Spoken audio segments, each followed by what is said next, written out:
Hello दोस्तों, कैसे हो। मैं तुम्हारा भाई पंकज। हमने अव्यय पढ़ लिया था, है ना। काल भी पढ़ लिया, इससे अव्यय से पहले काल पढ़ा था। आज अपना नया टॉपिक होगा हिंदी में उपसर्ग। क्या होगा अपना टॉपिक? उपसर्ग हिंदी का, है ना। देखते हैं उपसर्ग में क्या क्या होता है।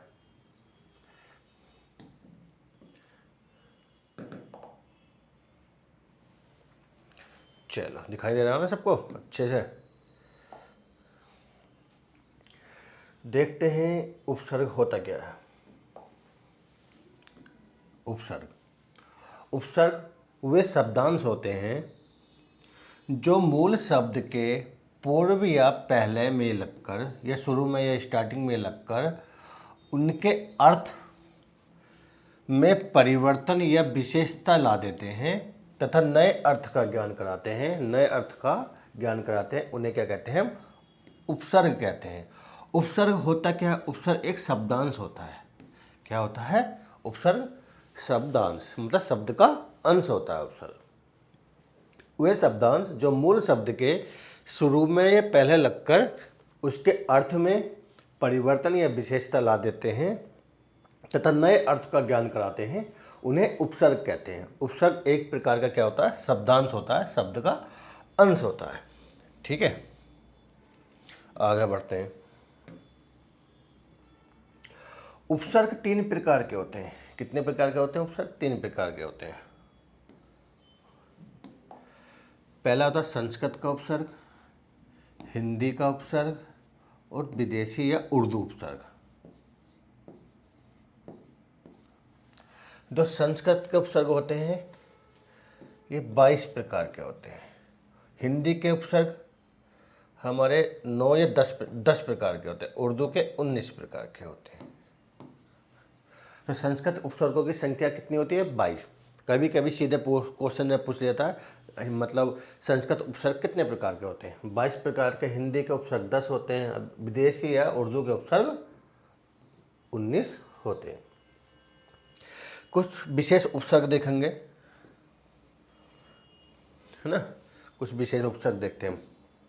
पहला है अति। अति का मतलब होता है हमारा अधिक या परे। अधिक या परे, इससे बनने वाले शब्द होते हैं अत्यंत। अत्यंत में भी अति उपसर्ग होता है। अत्याचार, अत्यावश्यक, अत्याधुनिक, अत्यल्प, इनमें सब में क्या होता है? हमारा अति उपसर्ग होता है। अति का मतलब होता है अधिक या परे। दूसरा है हमारा अधि। अधि का मतलब ऊपर या श्रेष्ठ, जैसे अधिक्षण, अधीक्षक, अधीन, अधीक्षा, अध्याय, अध्यापक और अध्यादेश। इन सब में क्या होगा? हमारा अधि उपसर्ग होगा। कौन सा उपसर्ग होगा इनमें? हमारा अधि उपसर्ग होगा। ठीक है, अगला उपसर्ग देखते हैं अनु। अनु का मतलब होता है पीछे या अनुसार या पश्चात या छोटा या छोटा।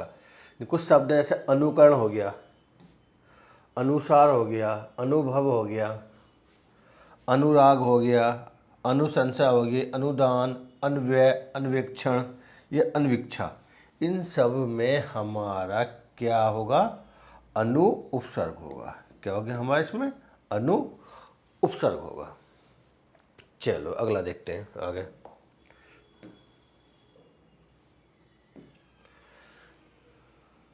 देखते अप। अप उपसर्ग।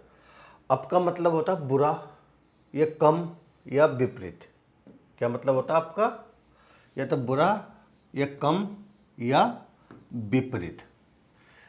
इनसे बनने वाले शब्द अपमान, अपवाद, अपहरण, अपराध, अपशकुन, अपयश, अपकर्ष, अपकार या अपकर्म।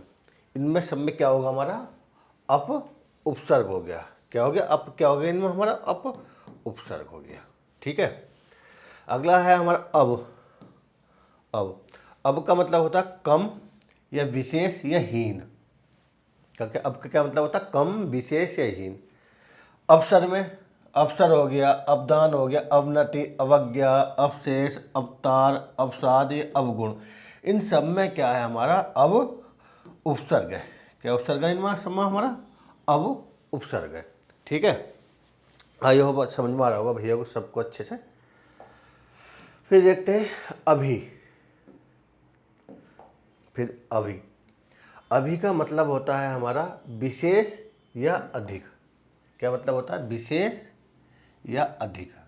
अभी का मतलब होता है जैसे अभिकर्ता हो गया, अभिमान हो गया, अभिशाप, अभिप्सा, अभिष्ट, इन सब में क्या हमारा अभी उपसर्ग है। क्या है?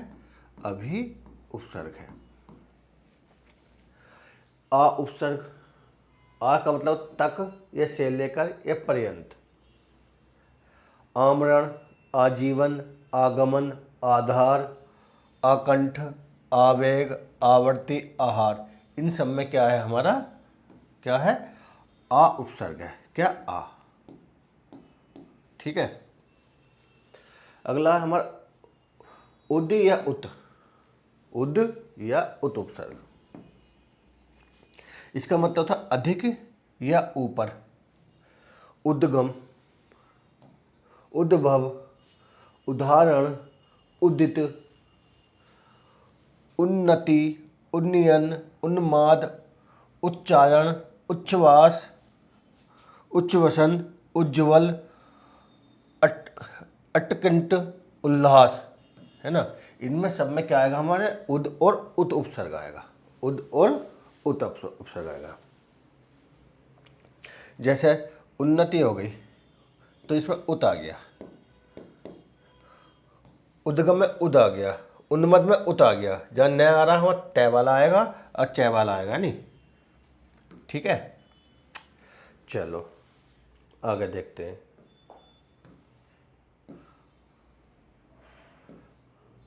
अब देखते हैं अप। अप का मतलब होता है समीप, छोटा या कम। क्या क्या मतलब होता है? अप का मतलब होता है हमारा समीप, छोटा या कम। इससे बनने वाले शब्द उप उपसर्ग से उपस्थित, उपकार, उपहार, उपवास, उपागम, उपेक्षा। तो इन सब में क्या होगा हमारा? उप उपसर्ग होगा। क्या होगा? उप उपसर्ग। अब देखते हैं नी। नी का मतलब होता है अत्यंत। जैसे इसके उदाहरण निगम, निगम में भी क्या उपसर्ग है? नी है।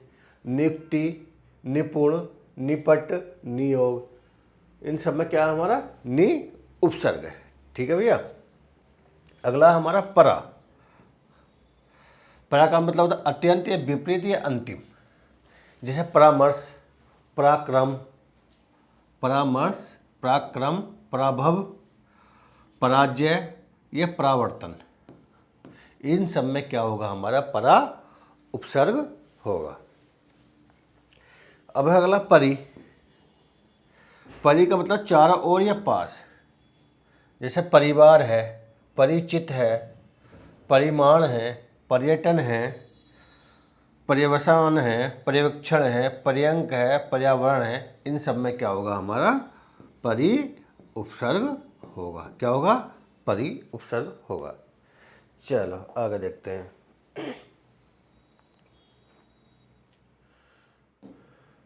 अगला प्र।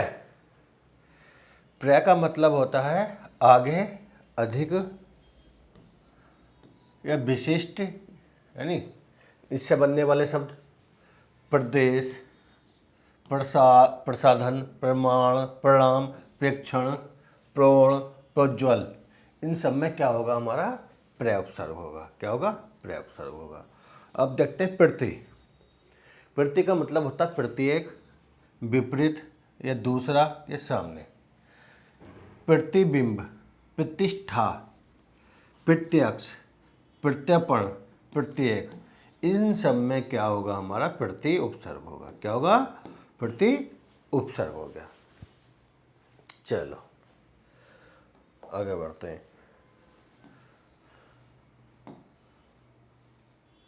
वी देखते हैं। वी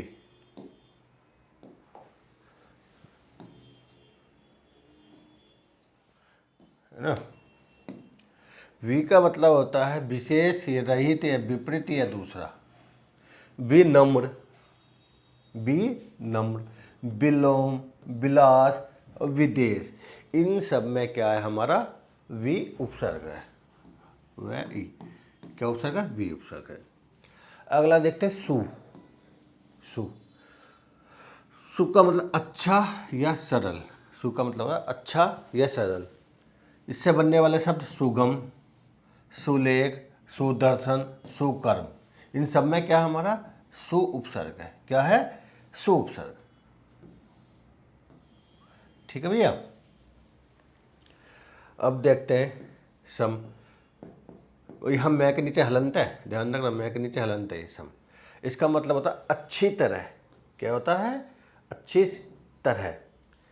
संबंध, संप्रदाय, सणग्राम, संयम, संस्थान, संप्रेक्षण, इन सब में क्या होगा हमारा सम उपसर्ग होगा। हाँ, मैं के नीचे विसर्ग। ठीक है भैया। इसका मतलब होता है सम का मतलब होता है अच्छी तरह, अच्छी तरह। चलो आगे बढ़ रहे हैं। अब देखते हैं दो।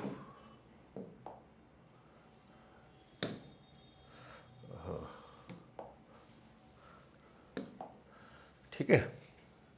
अब देखते हैं दो, ये विसर्ग है ना। दो, दुस, दुस, दुस, दुस, यू शरीफ वाला से षटकोण रे, इन सब में जैसे दुर्गम, दुर्गम, दुर्गम में क्या हो गया, दुर उपसर्ग हो गया।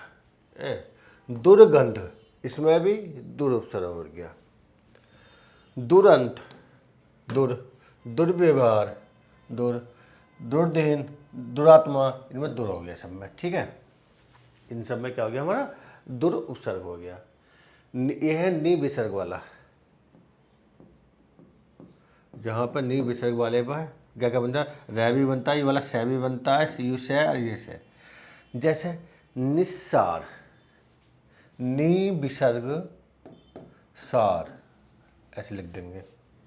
निशब्द, नि विसर्ग शब्द, यहाँ पे ये वाला सांप वाला स है, यहाँ पे शरीफ वाला स है। यहाँ सांप वाला स है, शरीफ वाला स है। निष्काम, निष्पक्ष, यहाँ षटकोण वाला स है ना। निर्धन, यहाँ पे इसमें निर आएगा। निर्लोभ, निर उपसर्ग है। इनमें निस उपसर्ग है।